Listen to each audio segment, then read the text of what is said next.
औज़ुबिल्लाहिमिनश्शैतानिर्रजीम बिस्मिल्लाहिर्रहमानिर्रहीम। Dear students, अस्सलाम वालेकुम। उम्मीद है सब खैरियत से होंगे। तो हमारा आज का जो टॉपिक है चैप्टर नंबर 4 का द सेल साइकिल में, ये resolution of human naked eye है, फिर लाइट माइक्रोस्कोप के बारे में, फिर इलेक्ट्रॉन माइक्रोस्कोप के बारे में है। ये आपकी बुक पेज नंबर 47 पे है, तो इसको अलग अलग अंडरलाइन कर लेना बेटा। द ह्यूमन नेकेड आई यानी बगैर किसी मदद के अगर हम किसी चीज़ को देखते हैं तो differentiate between 2 points which are at least 1.0 mm apart.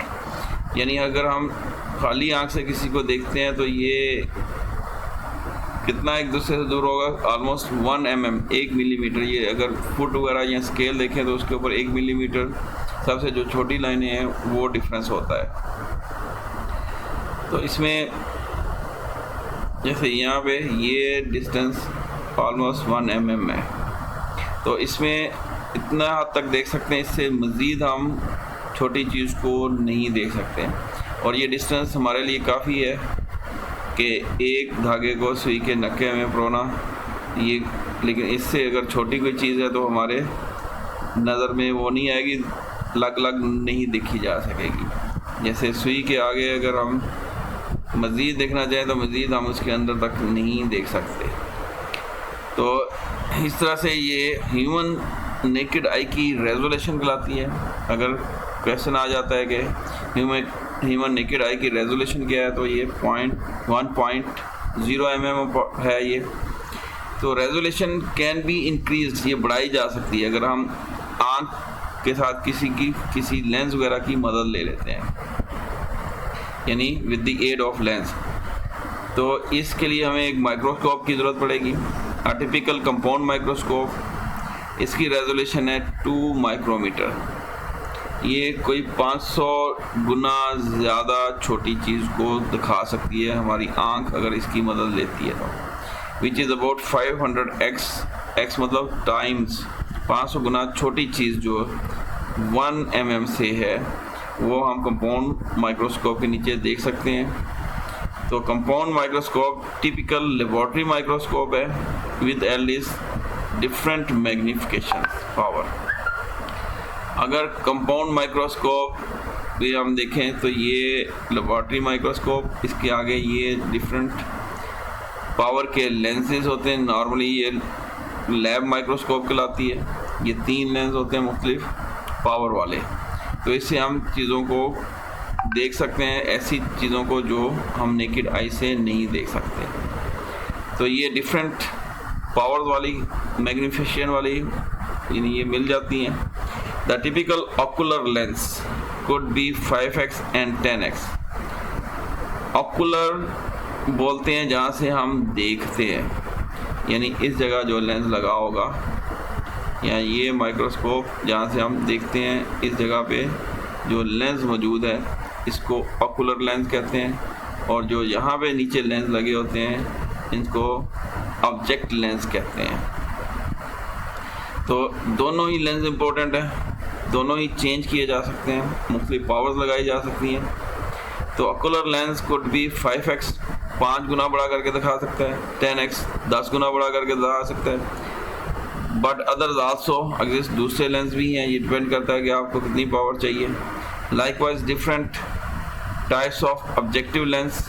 Objective lens जो ऑब्जेक्ट के करीब होता है, एक दफ़ा फिर रिपीट कर देता हूँ, जो यहाँ पे लेंस होंगे जहाँ से हम देख रहे होते हैं ये ऑकुलर लेंस कहलाते हैं, और जहाँ पे ऑब्जेक्ट रखा होता है यहाँ पे जो लेंस होते हैं उनको ऑब्जेक्टिव लेंस कहलाते हैं। तो दोनों ही लेंस चेंजेबल हैं, चेंज किए जा सकते हैं, मुख्तलिफ पावर्स के लगाए जा सकते हैं। तो जब ऑब्जेक्टिव लेंस पहले तो ऑकुलर लेंस 5 और 10 पावर दिखाई है, बताइए इन्होंने। ऑब्जेक्टिव लेंस में 20x भी हो सकता है, 40x और 100x ये मौजूद होते हैं। अब मैग्निफिकेशन कैसे निकालनी है, तो हमने जो ऑकुलर में जहाँ से हम देख रहे हैं वो कौन सा लेंस लगाया हुआ है और जो ऑब्जेक्ट के करीब लेंस है वो कौन सा लगाया है, दोनों को मल्टीप्लाई करते हैं तो मैग्निफिकेशन निकल आती है। इसको अलग अंडरलाइन करना है। The magnification power of microscope is determined by multiplying x value of ocular जो आँख के करीब लेंस है उसकी वैल्यू जितनी है and x value of objective lens, दोनों की एक्स वैल्यूज़ को मल्टीप्लाई किया जाता है। देयरफॉर ए माइक्रोस्कोप विद, अगर यहाँ पे एग्जांपल दी है कि जो आँख के करीब ऑकुलर लेंस है वो 10x उसकी पावर है और जो ऑब्जेक्ट के करीब है वो 40x है ऑब्जेक्ट लेंस की, तो इनको मल्टीप्लाई करेंगे 10 इंटू 40 तो ये 400x, यानी वो चीज़ हमें 400 गुना बड़ी नज़र आएगी। 400x मैग्नीफिकेशन पावर ये माइक्रोस्कोप की उस वक़्त होगी।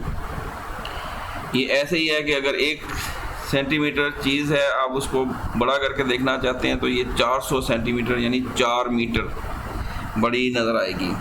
द रेजोल्यूशन जो है वो सेम रहती है, यानी ये मैग्नीफिकेशन के उस माइक्रोस्कोप की पावर है कि उस चीज़ को कितना बड़ा करके दिखाती है, और रेजोल्यूशन होती है कि 2 ऑब्जेक्ट्स पड़े हुए हैं करीब करीब, कितने करीब हों तो उनको अलग अलग दिखा सकती है, उससे ज़्यादा करीब होंगे तो वो अलग अलग नहीं दिखाती। जैसे ह्यूमन आई की रेजोल्यूशन 1 mm है, इससे ज़्यादा करीब कोई चीज़ पड़ी होगी तो हमें वो एक ही नज़र आएगी, अलग अलग नज़र नहीं आएगी। इस तरह से माइक्रोस्कोप में भी रेजोल्यूशन है, तो बड़ा करके तो ये लेंस चेंज करके बड़ा करके देख सकते हैं, लेकिन रेजोल्यूशन जो है रिमेन द सेम, एक ही रहती है, और वो है 500x that of the naked eye. यानी नेकेड आई अगर 1 mm फासले पे पड़ी चीज़ को आसानी से देख लेते हैं अलग अलग, तो ये उससे भी 500 गुना छोटी चीज़ें यानी जो इतने फासले पे पड़ी हों उनको अलग अलग देख सकती है। तो इसकी रेजोल्यूशन 500x होगी नेकेड आई की निस्बत। सोर्स ऑफ एलिमिनेशन, यानी इसमें हम चीज़ को किसके ज़रिए से देखते हैं, एलिमिनेट कैसे करते हैं, तो इसमें माइक्रोस्कोप में हम लाइट इस्तेमाल करते हैं, इसलिए कंपाउंड माइक्रोस्कोप को लाइट माइक्रोस्कोप भी कहा जाता है, विजिबल लाइट जो 7 कलर्स वाली होती है। तो in electron microscope the source of illumination, जबकि इलेक्ट्रॉन में सोर्स ऑफ एलिमिनेशन जिससे हम चीज़ को देखते हैं ये बीम ऑफ इलेक्ट्रॉन है, और इसकी रेजोल्यूशन यानी 2 इतनी करीब चीज़ें जिनको अलग अलग ये देख सकती है, ये 2 से 4 एंगस्ट्रॉन है। 2 से 4 एंगस्ट्रॉन, 1 एंगस्ट्रॉन बराबर होता है 100 मिलियन सेंटीमीटर हिस्सा, 100 मिलियन, यानी अगर 1 सेंटीमीटर के हम 10 लाख हिस्से करें उसमें से 1 हिस्सा जो है वो 1 एंगस्ट्रॉन कहलाएगा। तो अगर हम कंपेयर करते हैं माइक्रोस्कोप्स को, तो ये इलेक्ट्रॉन माइक्रोस्कोप दिखाई हुई है, ये कंपाउंड माइक्रोस्कोप या लाइट माइक्रोस्कोप है। तो ये बहुत सारी वैरायटीज़ में मिलती हैं। तो इसमें लाइट इस्तेमाल होती है, या नीचे ये लेंस लगा होता है, लाइट डलती है और ऑब्जेक्ट में आती है, फिर हमारी टकरा के आँखों में आती है। जबकि यहाँ पे बीम ऑफ इलेक्ट्रॉन इस्तेमाल किया जाता है, इसलिए डायरेक्ट हम आँख के साथ नहीं देखते बल्कि इसको स्क्रीन के साथ या उसकी कोई पिक्चर ड्रा करते हैं उससे देखते हैं। तो ये डिफरेंट किस्म की माइक्रोस्कोप मार्केट्स में अवेलेबल हैं। ये सारी लाइट माइक्रोस्कोप है जिसमें लाइट इस्तेमाल होती है, लाइट सोर्स आप खुद भी बल्ब लगा सकते हैं, ये भी अवेलेबल रहती हैं।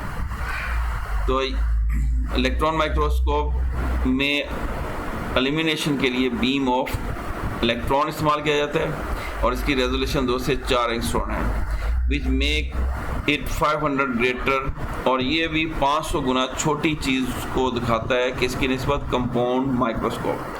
जबकि कंपाउंड माइक्रोस्कोप खुद 500 गुना छोटी चीज़ को नेकेड आई की निस्बत शो करता है। अगर हम इलेक्ट्रॉन माइक्रोस्कोप की रेजोल्यूशन को नेकेड आई के साथ कंपेयर करते हैं तो 500 ज़रा 500 करेंगे, यानी 500 इलेक्ट्रॉन की कंपाउंड आई के साथ, और फिर कंपाउंड आई की नेकेड आई के साथ 500, तो हमें दोनों को मल्टीप्लाई करना होगा डेट ऑफ कंपाउंड माइक्रोस्कोप, और इस तरह से दोनों को मल्टीप्लाई करेंगे 500 तो इलेक्ट्रॉन माइक्रोस्कोप नेकेड आई की निस्बत कितनी चीज़, 2,50,000 गुना छोटी चीज़ को अलग अलग दिखा सकती है than that of the naked eye.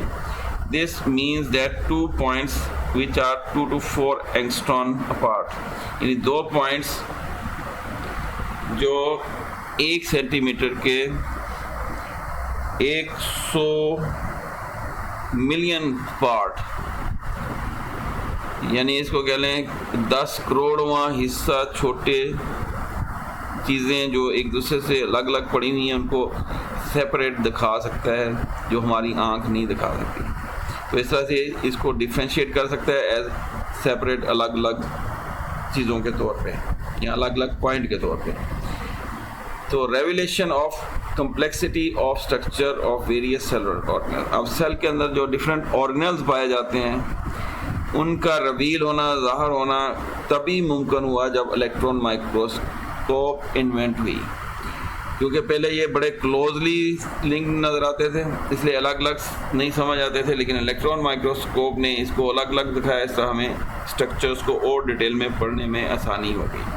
तो इस तरह से डेवलपमेंट ऑफ माइक्रोस्कोपी यानी टेक्निक ऑफ यूजिंग माइक्रोस्कोप, के माइक्रोस्कोप को इस्तेमाल कैसे करना है, इसको माइक्रोस्कोपी कहते हैं। और फिर इसमें इम्प्रूवमेंट इसकी रेजोल्यूशन में कि कितनी छोटी चीज़ को ये वाज़ेह दिखा सकती है, इससे हमें सेल के स्ट्रक्चर्स और भी बहुत सारे स्ट्रक्चर्स पढ़ने में आसानी हुई। तो ये इम्पोर्टेंस हो गई माइक्रोस्कोपी इन बायोलॉजी, या इसकी हेडिंग लिख लें importance of microscopy in medicine in biology, या इम्पोर्टेंस ऑफ माइक्रोस्कोपी लिख लें importance of microscope in biology. तो ये टॉपिक हमारा यहाँ पे मुकम्मल हो गया। तो नेक्स्ट टॉपिक तक के लिए अल्लाह हाफिज़।